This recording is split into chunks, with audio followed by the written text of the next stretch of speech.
It's important to keep letting go of any subtle sense of a direction of attention. Do not pay attention to anything. There is nothing you can do here, nowhere to go, nothing to become. Let go of even letting go until you reach Nirodha, the cessation of feeling, perception, and consciousness. Wow. As you go deeper into the jhana, you're letting go of more and more fabrication, right? Like we use the word fabrication a lot, right? But that's another way to see through emptiness, is how everything is fabricated. Emptiness just means everything is constructed. So when you're in like the first jhana, there's still a lot of fabrication. In the nothingness phase, it's like there's very little fabrication there. Eighth jhana, neither perception nor non-perception, is like even the fabrication of perception itself or consciousness itself start to break down. You're neither perceiving nor not perceiving. You're neither aware nor not aware. And then as you write that even more, you go into a cessation. Well, a cessation is a state where there is no fabrication. When you don't have fabrication, you don't even have consciousness. Because then that's also when you start to get the insight that even consciousness, awareness is conditioned. Not even awareness or consciousness is permanent. Now, the seventh jhana of nothingness is the silence, pure awareness. But there's still an object there, right? Which is nothingness, which means that the subject is still present because one cannot exist without the other. And you get the insight that subject and object dependent on each other, are co-arising, and that the conditionality, that is attention, is what's holding them together. One of the key hallmark of the eighth jhana, neither perception or non-perception, is kind of like a physical TV screen that's about to be shut off. But it can sense them fading in and out of existence as you continue to let go and unhook the tiny links of dependent origination and the subtlest attention that's holding your reality together. This part of the process can feel like you're dying, right? There's nothing you can do here. Reality will let go of you when you stop holding on to existence or non-existence. Then you reach a cessation. Now, I emphasized way too much on cessations before. It's the Olympic gold medal of meditation, sure, but it's just a tool. But you can use any other tool to see insight into impermanence, not self, and emptiness.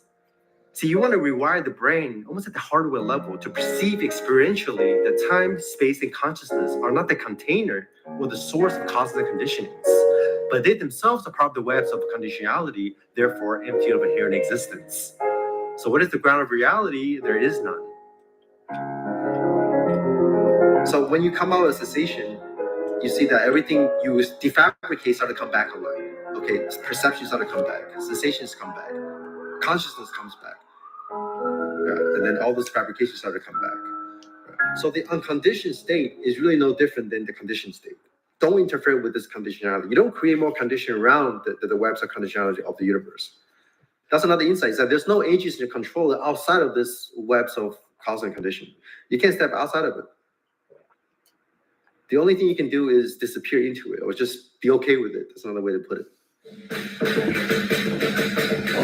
So there is no like unconditioned per se that exists outside of the matrix in this transcendental realm behind the curtain. Because if there is still a duality between reflection and mirror, right? This is it. Nirvana is samsara. The absolute is the relative. The unmanifested is the manifested. So the goal is to be in the world, but not out of the world.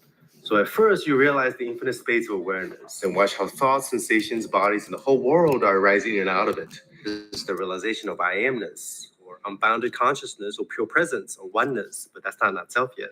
Then you realize that because the content is empty, this awareness is also empty because the two are never separated from each other and they're codependent rights. This is the insight into anatta. Seeing through the emptiness of presence just makes everything more vibrant and panoramic. Not only that everything is consciousness, but that there is no consciousness per se besides the manifestation of whatever it is that is heard, seen, sensed, touched, cognized, and smelled. Not only is there no thinker, no hearer, no seer, no doer, in thinking, just thoughts, in hearing, just sounds, and in the seeing, just forms, shapes, and colors. We're infinite reflections without a source or a mirror. Beautiful. You can say that source is appearance. Dancing without background or foreground, movement or non-movement, direction or non-direction. In Chinese, nirvana means absolute rest, right? So it feels like you're completely still at all times, yet everything is dynamic as fuck, right? You never gone anywhere, yet the whole universe is infinite shapeshifting. Now, without the emptiness insight, it's very easy to cling on to awareness as a big self, or rarefy yourself into a creator and develop a God complex. Now, one way to lock in this insight experientially in the context of TUIM is to defabricate and refabricate the mind over and over again until the rising and passing happens simultaneously, until you deconstruct the nature of all experiences from the most divine to the most mundane and see exactly how they're constructed in exactly the same way. So the natural state is the unfabricated fabrication. But if everything is a fabrication, then nothing is. So what they call the unfabricated state of Nibbana is simply experiencing the fabrication that is this reality in its pure state without any identification, grasping, resistance, obscurations, or ignorance. Because the ignorance about the nature of mind or reality being empty is what solidifies things into categories and separations that creates clinging and suffering. Whether that's concepts and language, or the solidification of a body or a self, or the identification to consciousness, it's all the same thing. So the last four jhanas are called the formless jhanas because they're a less solidified state than the first four jhanas. And psychedelic experiences too. The reason why walls are breathing and things are morphing and penetrating each other is because in a psychedelic experience, it's a less fabricated and less rarefied state than when you're quote unquote sober. Once you start to remove the lenses of perception that solidify things, either through meditation, psychedelics, or self-inquiry, things start to become more psychedelics. Everything started expanding, right? But if you're a jhana junkie or trapped in psychedelic experiences, instead of just letting the conditionings dissolve on their own, you can run into the trouble of piling on more conditionings. But regardless, everything is still the construction of your brain. But don't get stuck on a materialistic paradigm of quote unquote everything's the neurons, because the brain also doesn't exist apart from the interconnectedness with everything else. In fact, don't get stuck on any paradigm. The middle way transcends all extremities, right? The Buddha calls that the right view.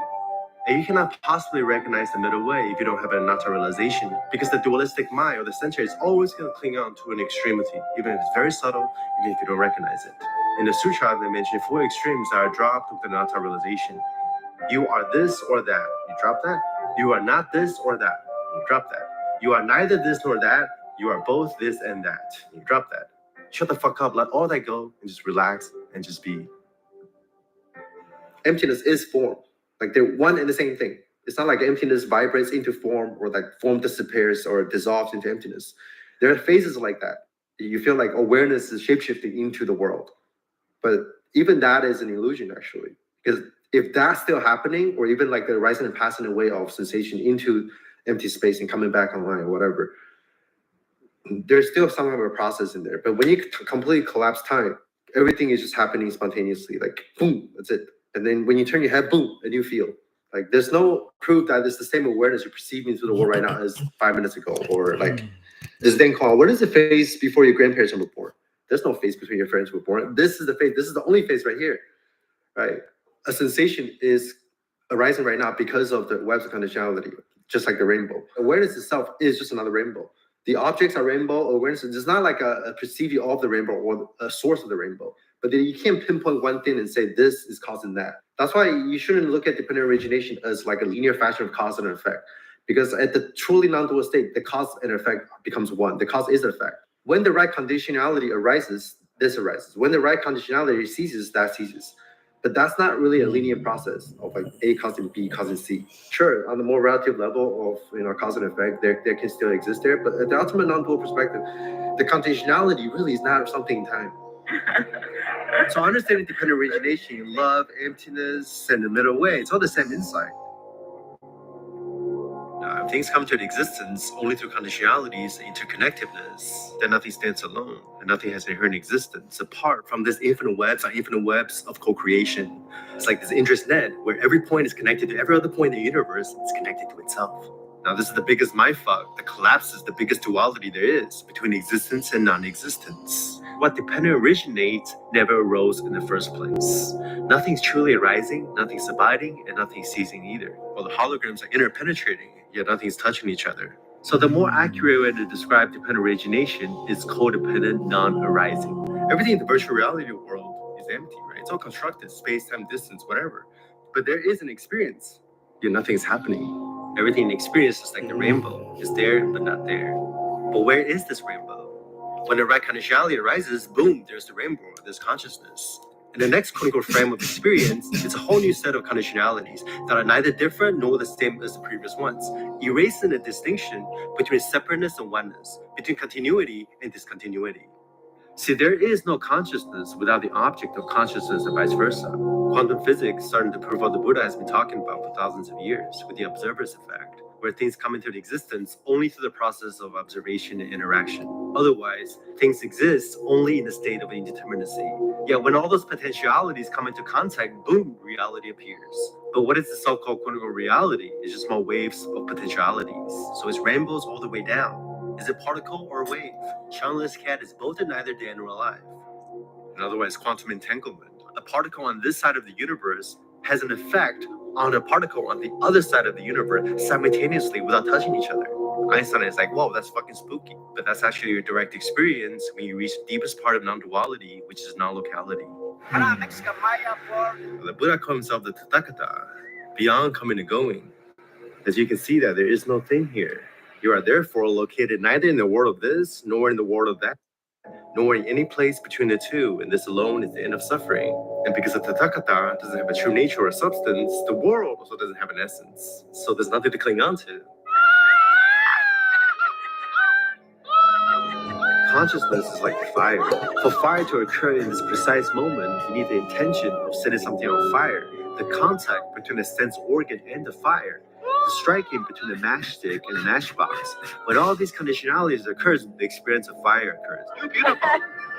The sound of the drum arisen based on the wood, the stick, and the hide, the sound wave, the ear, and the brain, and the person's effort to make that sound. But where is that sound exactly? The sound of the drum does not dwell in the wood, neither does it dwell in the hide, nor in the stick, nor in the person, nor in the world. But because of these conditionality, there is an experience of quote-unquote sound, yet the sound is completely empty. It has no coming, no going, and no ceasing, and no one to make it arise. And you can apply this to every single sensation and experience in your whole life. Whatever you're upset about never arisen in the first place. You're still suffering after awakening. You haven't fully grasped dependent origination and emptiness. Whether you're clinging onto a separate self, or oneness, or awareness, it's all the same thing. You can't put your head anywhere. Another way to describe the non-arising insight is that when you try to find that imaginary point in which something goes from an existence to non-existence, you cannot locate it. Now, this insight becomes very clear experientially when the distinction between awareness and sensations, or between consciousness and its content collapses. And if there is no distinction between background and foreground, then where are sensations arising from? Where can it abide in, and where can it go? Now, the experience of non-arising can also be called the deathless or the unborn. Now, there are actually two ways to experience the unborn and deathless. The first is awareness, being some kind of eternal substrate that is unborn and deathless. Consciousness, being an all-pervasive, unchanging source that gives rise to change. There's still a view in extremity, a craving for being or existence. Now, as you wake up out of oneness, you can experience the second kind of deathless, which is the non-arising insight I've been talking about. So you can look at this path as having two major shifts. One is the realization of awareness, and then the realization of emptiness. And then you empty out emptiness by seeing that even emptiness itself is also empty. You can receive insights into dependent origination and emptiness just by practicing the 6 R's. Because once you let go of any kind of tightening or contractions in experience, you're letting go of more conditionalities. And you apply the 6 R's, let go of more, until each moment is completely devoid of any substance. And your moment-to-moment experience feels like a permanent cessation merging with infinite consciousness. See, every moment consciousness arises and then collapses onto itself out of the infinite reflections of all the Buddhas, being and non-being in all realms. Just like how all the parts of this reality is performing their best symphonies to make this moment an absolute perfection, all past and future lives across all multiverses are penetrating each other, looping from the Big Bang to the Big Crunch to make this moment shimmering with luminosity, that which has no beginning, no middle, and no end. Having realized the three divisions of time to be the same, in a single moment, you see them as indivisible. Eons are condensed into an instant, and the instant opens up into the eons. Billions of worlds fit into one grain of sand. The one is transformed to the many, and the many is transformed to the one.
Is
this closed?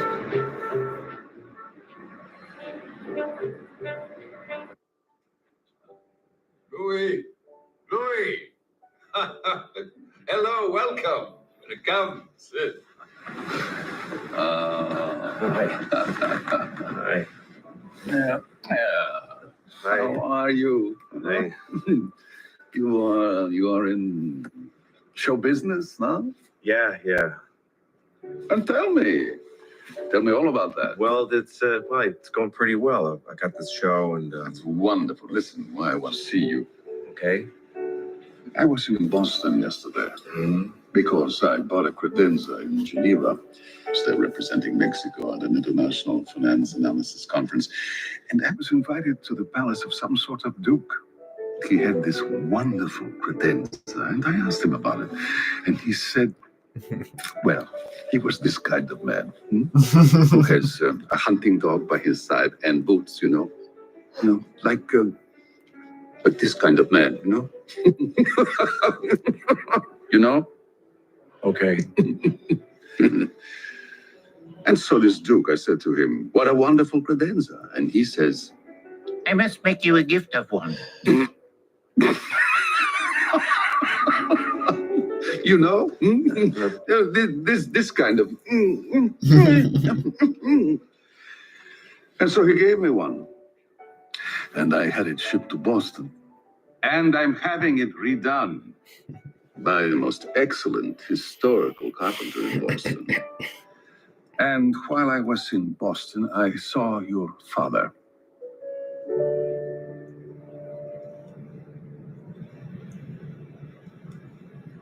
Yes, your father. Do you know what he told me? No. Wait a minute. We'd like 2 Cornish hens and some water. Listen, my. When I was a boy, I had a horse given to me by my father, your abuelo. And when I went away to school, I gave that horse to your father to care for. And in 3 months, he let my horse die. Yeah. So. Louis, let me ask you something. When a man has intercourse with a prostitute and he covers his organ, with protection, so that he won't catch her wretchedness. He is acting in the interest of his family, so that he won't take it home to his wife. That's a question. But between a father and the son, there can be no separation, no boundary. A father calls, a son answers. A father beckons, a son comes. This is for life, Louis. For life. I saw your father. He is alone. He has no one. I could not even look at him, and he cried to me, "Oh, my son, he does not come and does not see me." It was disgusting, like a woman. Can I just... When a father... Can I please... Uncle X, just let me say one thing, okay? No. You go and see your father. You go and see him. Louis. For shame. Shame on you. Shame on you. Shame on you. Shame on you, Louis. Shame on you. Go and see your father. You go and see him. Yes. Yes.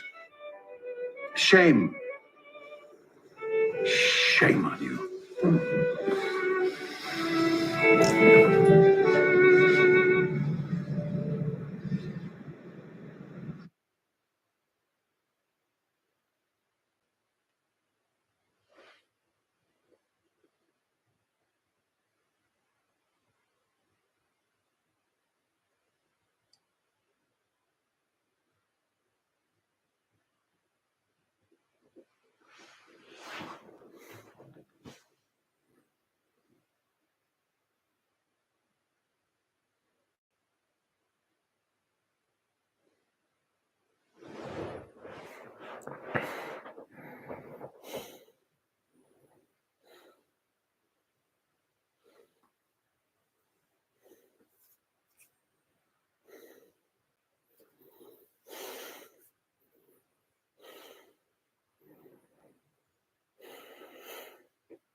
This is the Vicar of Christ, Pope Pius XIII, speaking to you now.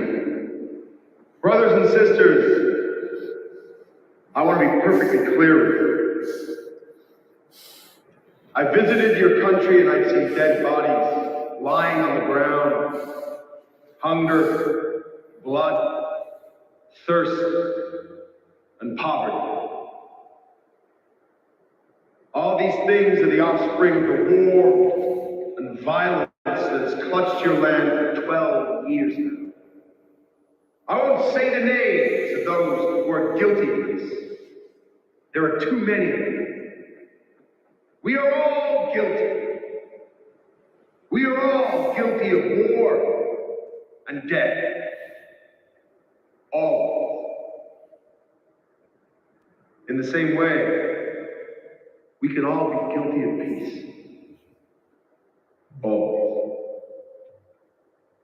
I ask this of you on bended knee.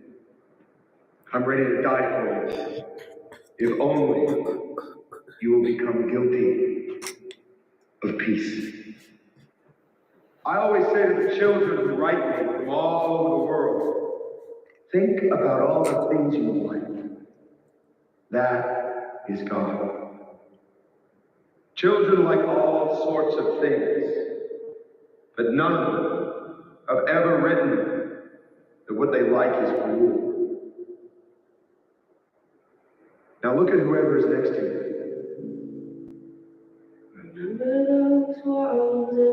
Look at them with eyes of joy. And remember what St. Augustine said. If you want to see God, you have the means to do it. Found a way to let you in, but I never really had it down. God is love. I, on the other hand, won't speak to you about God until there's peace. Because God is peace. And peace is God. It's a risk that I'm taking. Give me peace, I'm never gonna shut you down. and I'll give you God. You know how wonderful peace is. You have no idea of how disconcerting peace can be.